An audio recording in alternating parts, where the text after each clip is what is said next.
आखिर भगवान शिव का जन्म कैसे हुआ था, उनकी माता कौन थीं और उनके पिता का क्या नाम था, उन्होंने किससे अपनी शिक्षा प्राप्त की और किस किस को शिक्षा का दान दिया। अगर आप यह कहानी सुन रहे हैं तो पूरा सुनिए।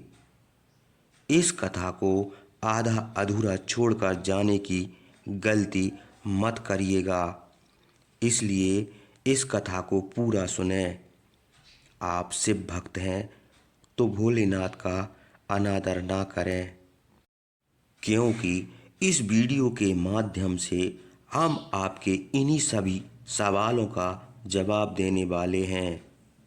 आज सबसे पहले भगवान शिव के जन्म से जुड़ी पहली कहानी शिव पुराण की एक लोकप्रिय कथा के बारे में बताने वाले हैं। शिव समय के अनुसार भगवान शिव को शंभु माना जाता है, जिसका मतलब होता है कि भगवान शिव का जन्म स्वयं ही हुआ था। यानी कि एक बात तो साफ हो जाती है कि ना ही भगवान शिव की कोई माता है और ना ही उनके कोई पिता हैं। इसी कारण से भगवान शिव पंच तत्वों से भी परे हैं, जिस कारण से इन्हें मृत्यु का भी कोई भय नहीं है और इनकी मृत्यु कभी नहीं हो सकती। और इनकी शक्ति पर बात करते हैं। विष्णु पुराण में बताई गई भगवान शिव के जन्म से जुड़ी हुई एक और कहानी के बारे में। विष्णु पुराण में बताया गया है कि भगवान विष्णु के माथे से निकलने वाले तेज के कारण भगवान शिव की उत्पत्ति हुई थी और उनकी नाभि से निकलते हुए तेज से कमल पर विराजमान ब्रह्मा जी का जन्म हुआ था।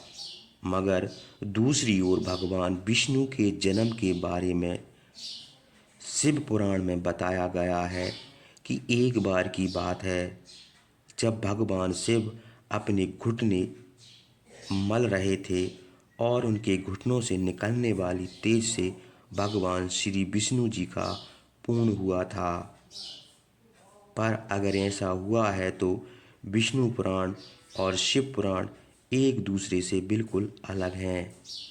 इस कथा के अलावा भगवान शिव के जन्म की एक और पौराणिक कथा काफ़ी ज़्यादा प्रचलित है, जिसे शायद अपने बड़े बुजुर्गों से सुना होगा।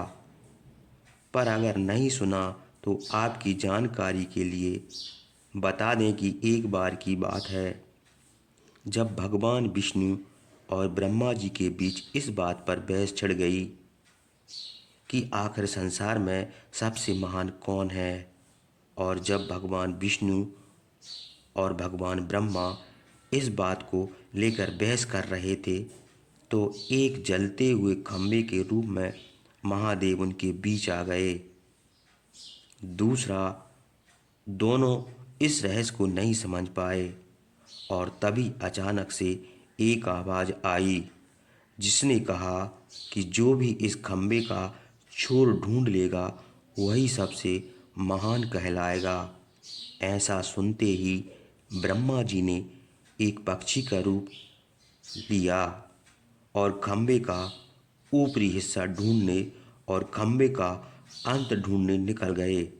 बहुत देर तक खोजने के बाद दोनों में से किसी को भी खंबे का छोर नहीं मिला और दोनों हार मानकर वापस आ गए।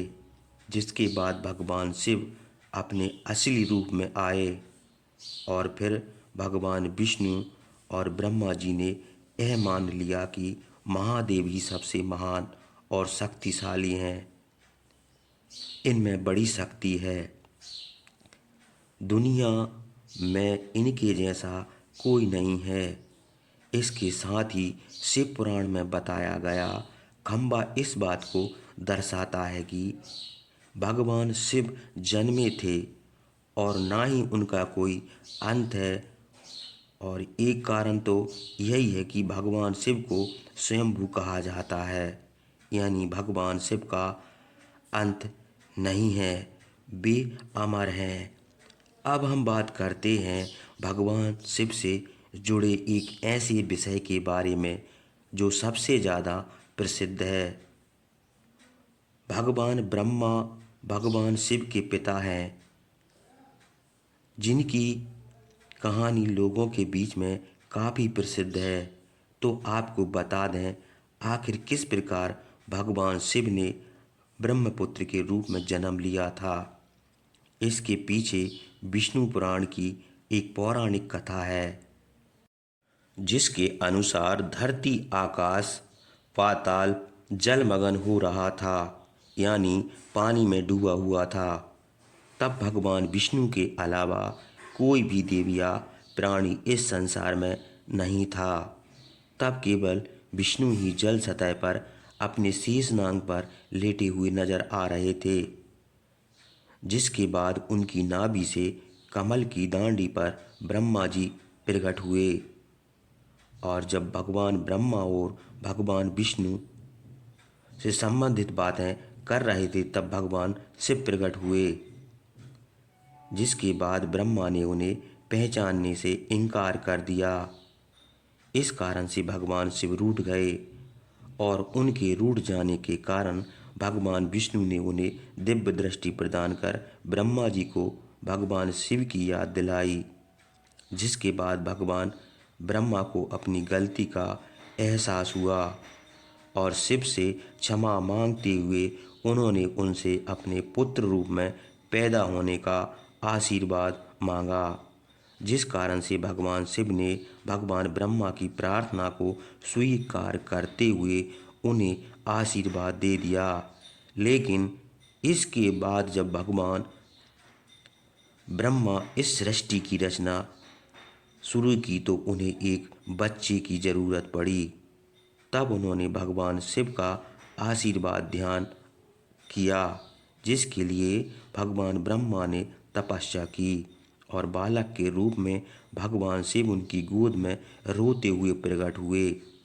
आपको बता दें कि भगवान शिव का एकमात्र बाल रूप जब ब्रह्मा ने उनके रोने का कारण पूछा तो उन्होंने बताया उनका कोई नाम नहीं है।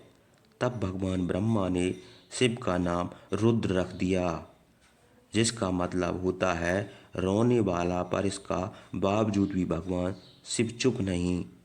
इसलिए ब्रह्मा ने उन्हें दूसरा नाम दिया शिव का। वह नाम भी पसंद नहीं आया और फिर भी चुप नहीं हुए। इस तरह शिव को चुप करने के लिए भगवान ब्रह्म ने शिव जी को रुद्र, सर्वहाव, उग्र भीम, पशुपतिनाथ और महादेव जैसे नाम दिए और शिव पुराण के अनुसार उनको यह नाम पृथ्वी पर लिखे गए। इसके बाद बात आई श्रीमद् देवी महापुराण की। तो श्रीमद् देवी महापुराण में भगवान शिव की माता और पिता के बारे में बताया गया है। श्रीमद् देवी महापुराण के अनुसार देखा जाए तो एक बार जब भगवान नारद जी ने अपने पिता भगवान ब्रह्मा जी से पूछा, सृष्टि का निर्माण किसने किया? भगवान विष्णु, भगवान शिव और आपके माता पिता कौन हैं?